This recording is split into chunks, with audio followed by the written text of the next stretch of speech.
Hello. Um, this week I will be talking about a costume I have been wanting to do for a very long time. This is from a movie that I saw. I believe I saw it for the first time in 2015, something like that. Um, the movie itself came out in 2006, and from everything that I've seen, not a lot of people are talking about it. A lot more people need to be because it is gorgeous. The story in the movie is kind of simple comparatively, but the visuals are breathtaking. And the costume I'm planning to do is Roy Walker as the Bandit.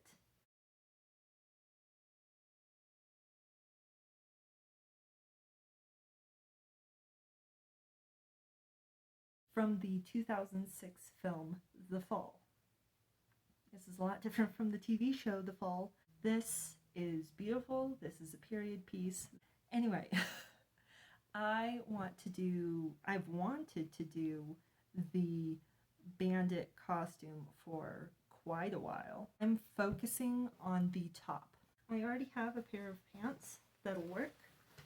I have these pants that are quite wide-legged, which works for the film. I believe those pants are quite wide-legged as well. The pattern I will be using is this historical recreation from Butterick. I will be using this middle one right here, C pattern. I will not be doing the sleeves. I will just be focusing on this middle part.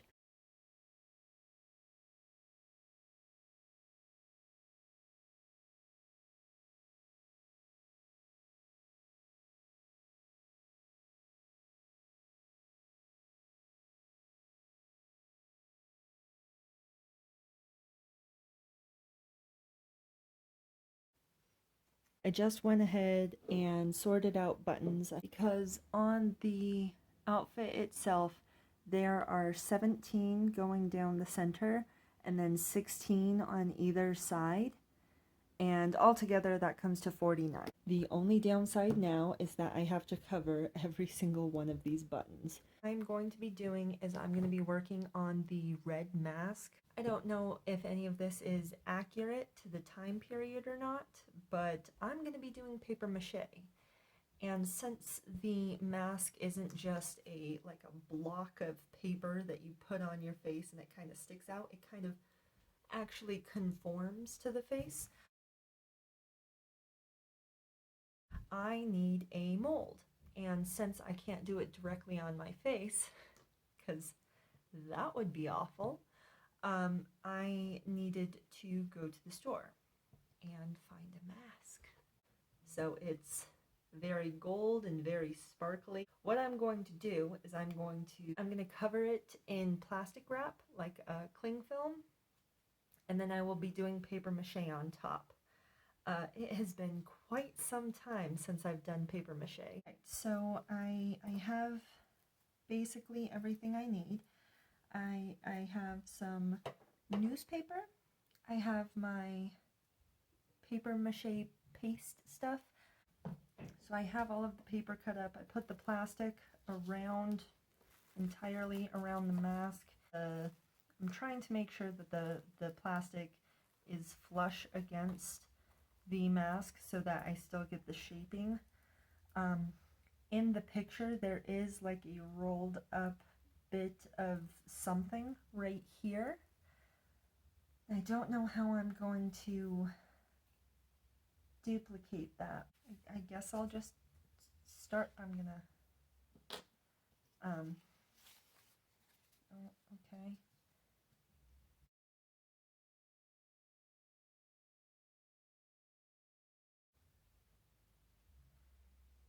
Piece number 1 done. So I guess I'm going to do a layer with the exception of the eye holes, and then I will, I think this is too big. I think it's too wide.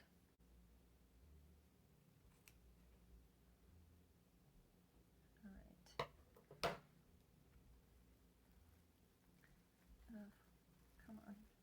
Just so you guys know, after I'm done with this and it's all dry and everything, I do plan on painting it.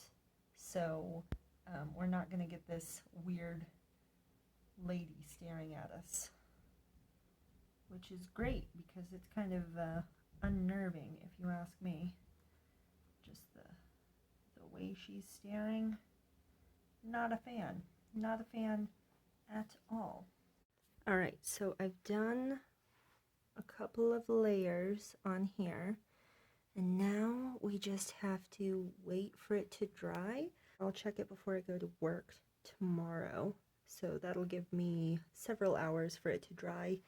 If it isn't dried completely, I'll like leave it while I'm at work, and if it's still wet when I get back, which would be very concerning, but if it's still wet when I get back, I'll like put a fan on it or something. I touched the mask this morning before I went to work, and it was still damp.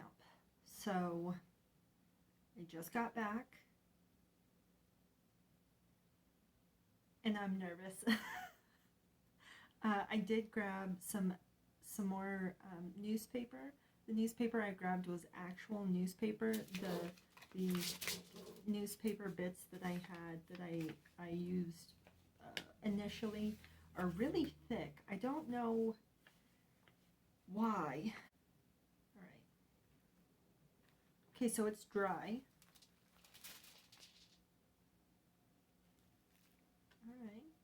All right, not terrible.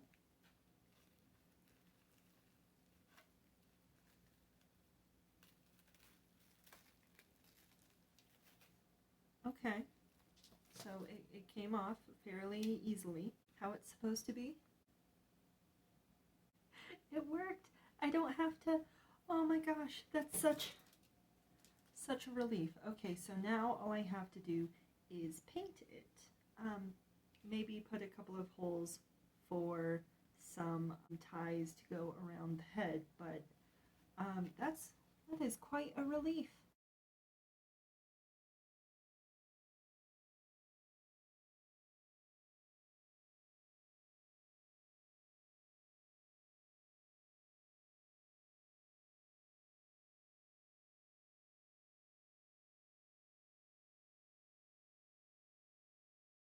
This is the first layer. So it's finished. I added a couple of ribbons with hot glue so that it actually stays on my face. And it's done. I believe I have put it off for as long as I can without being ridiculed. So here we go.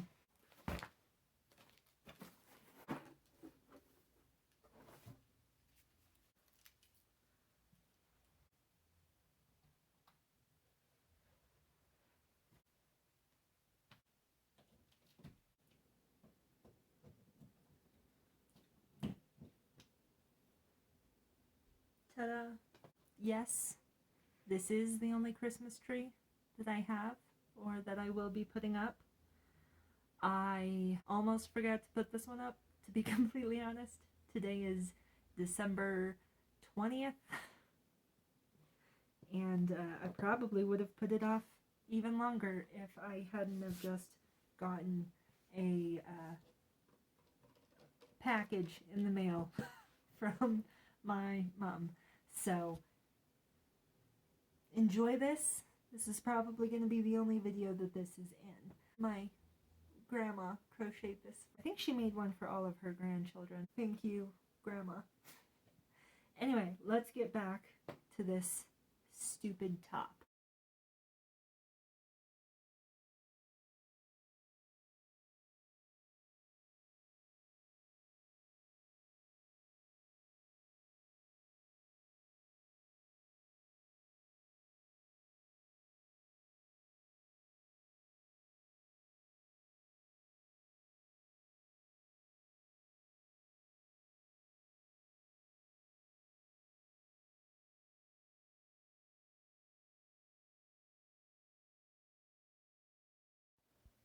Alright, so I've done all of the piping other than the stuff around the neck, as you can see here.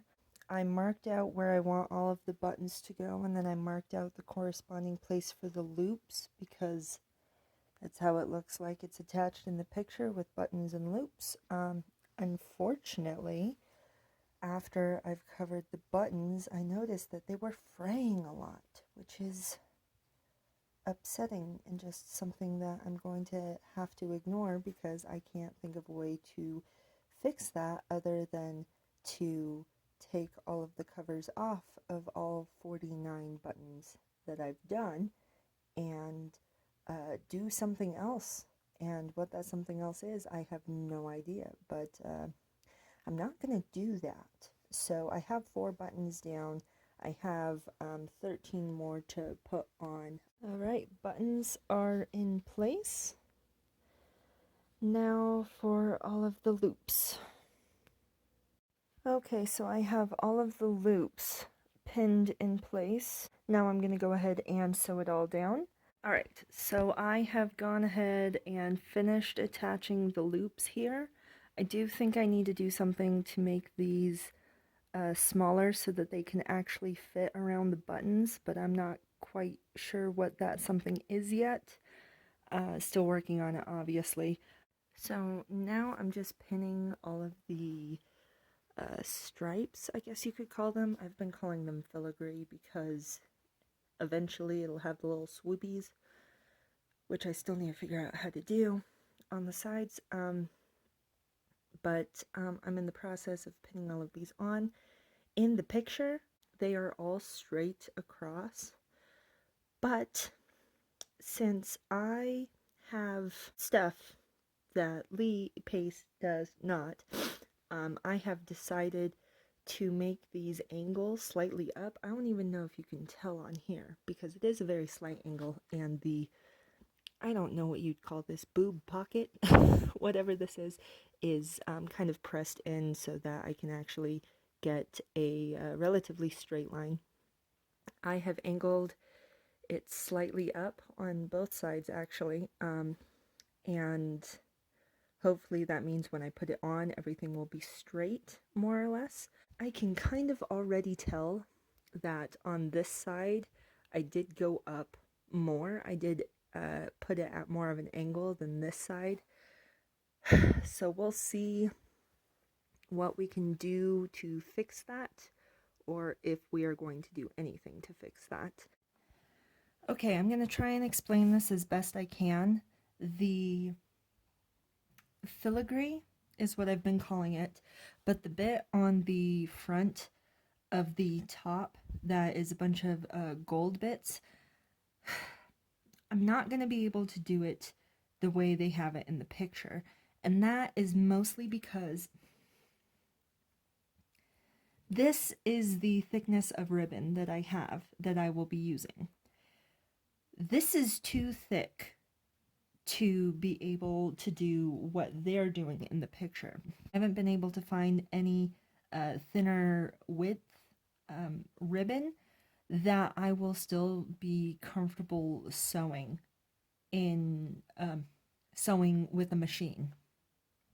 I could do it by hand, but if that's the case, then I would pick a different color altogether, and I'm not very good at sewing by hand, so that's something that I feel like I should work up to before I do a whole project like this. So basically, what it looks like is that there are all of these buttons in the middle there. Not doing these spaced out correctly, I'm just doing that for, I don't know, I guess your benefit. And then there are also these buttons that are purely decorative that are on the sides over here. And there was a bit of filigree. I keep calling it that. I know that's not actually what it's called, but there's a bit of fanciness that I wasn't really understanding until recently. And basically what it looks like is these buttons are actually normally on this side. I just did it incorrectly. And what it kind of looks like is there's a very thin ribbon that starts here, and it goes around, and it's kind of used as the loop. I'm not doing it as close together so that you can actually see what's going on. But then it comes back and it makes it look like a single ribbon. And then it kind of looks like it goes around and somehow does like a figure 8, and then also comes down around in the in-between spot and goes like this, and kind of does that type of thing throughout the whole. I don't know how this floofy bit works, but I know that it'll go around like the button. Here, I'm gonna start over again. So it'll start like here, and it goes, and it's used as the loop around that button. So this is a loop.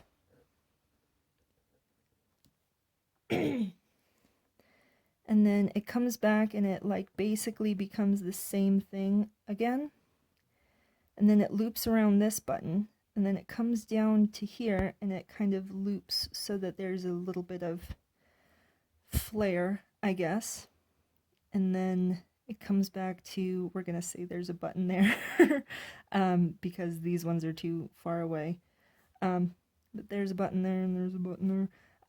So it'll loop around here and then come back and do the exact same thing where there's just a bunch of loops going back and forth and ending up looking like all of these are just one solid piece.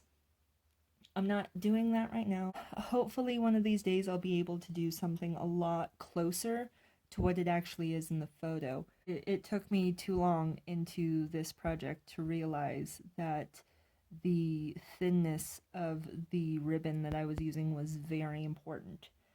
And hopefully I'll be able to redo it some other time, but who knows.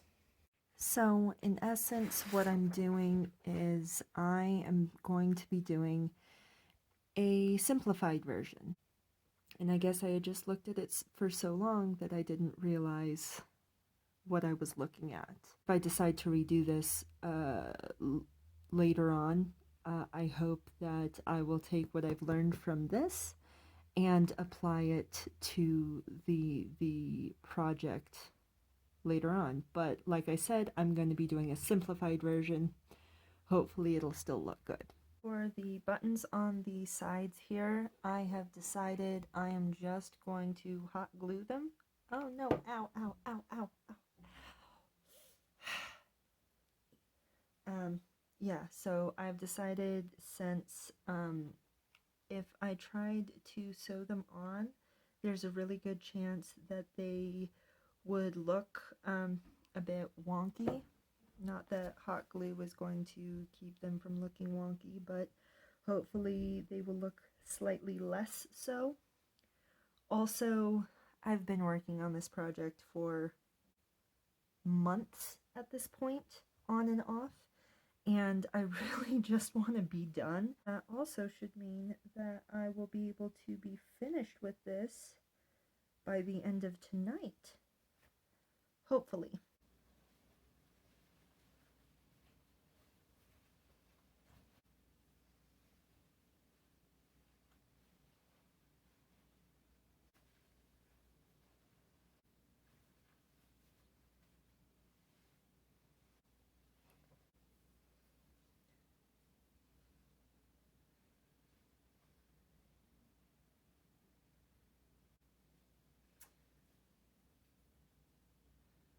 It is a bit floppy.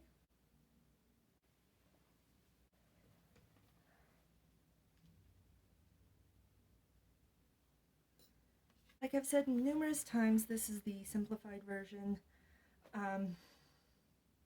This has taken me forever to do, and I still don't like it.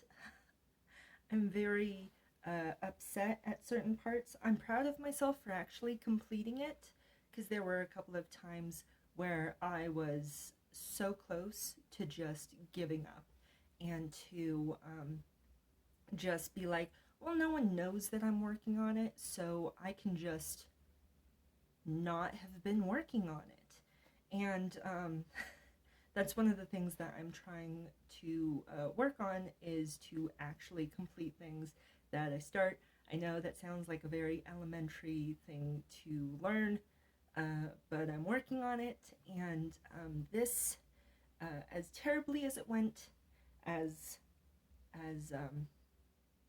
long and slow of a fall it was, fall, um, it it's finished, so at least it's a finished disaster. So you'll notice the little loops aren't on the outside. I don't know if you can actually see that or not, but the loops would not stay on the buttons. I ended up just using pins to keep it all closed. There's a point in the movie where he basically just has it unbuttoned. There's a part in the movie where it's not just the bandit. There's also a little girl who I would say is about 5 or 6 who starts wearing the exact same outfit. And I have a niece. And I was thinking that I would remake this outfit for my brother-in-law and my niece so that they could wear it sometime. I don't think they really trick or treat or anything, but I enjoy making costumes, so hopefully they would enjoy having that.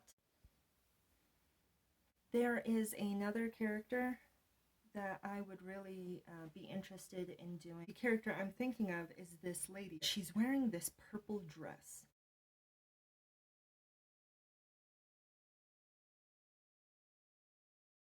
Very lovely dress. She has a couple of really pretty dresses. I'm thinking if I redo this and I make one for my niece and my brother-in-law, maybe I can do that dress for my sister and they can all go as a group and go wherever.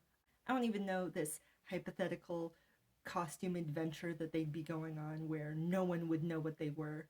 I don't, they haven't even seen the movie, so I don't know why they would be interested in that. I have time to talk them into watching the movie and be like, but guys, seriously though, it's so good. Anyway, so this was the costume that I was working on that took entirely too long, but at least I can say it's done.